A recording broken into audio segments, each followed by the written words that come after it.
আসসালামু আলাইকুম। যারা দক্ষিণবঙ্গ থেকে ত্রাণ নিয়ে আসবেন তাদের কাছে অনুরোধ, তারা হচ্ছে রাস্তার সাইডে যে গাড়িগুলো আপনারা যান আর ছিটিয়ে দেন, এই কাজটা ভুলেও করবেন না। কারণ দুর্গম এলাকায় এরকম বাড়িও আছে যারা এক প্যাকেট ত্রাণও পায় নাই। এই জন্য আপনারা কষ্ট করে ভিতরে আসবেন, ভিতরে এসে এই ত্রাণগুলা ভিতরে যার যার ঘরে ঘরে দিয়ে যাবেন। কারণ রাস্তার ভিতরে একজনে 4 প্যাকেট 5 প্যাকেট 10 প্যাকেট 20 প্যাকেট পাইছে, এরা কিন্তু আবার বিক্রিও করে, এরকমও লোক আছে। আর এক পরিবারের ধরেন 10 জন রাস্তায় দাঁড়ায় থাকে, 10 জনে 10টা ডেলি নিয়ে যায়, 20টা নিয়ে যায়, এরকম নিয়ে যায়। আপনাদের কাছে অনুরোধ থাকবে, অবশ্যই এটা সবার কাছে এই বার্তাটা পৌঁছেই দিবেন।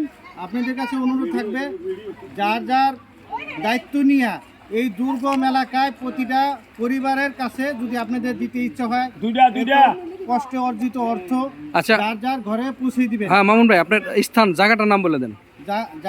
এই জায়গাটার নাম কি? দক্ষিণ কুমা। দক্ষিণ কুমা, দক্ষিণ ছাগলনাইয়া দক্ষিণ। হ্যাঁ, ঠিক আছে। এই দুর্গম এলাকায় এখন পর্যন্ত অনেক এটা হলো ফেনী ছাগলনাইয়া। ত্রাণ আসে নাই।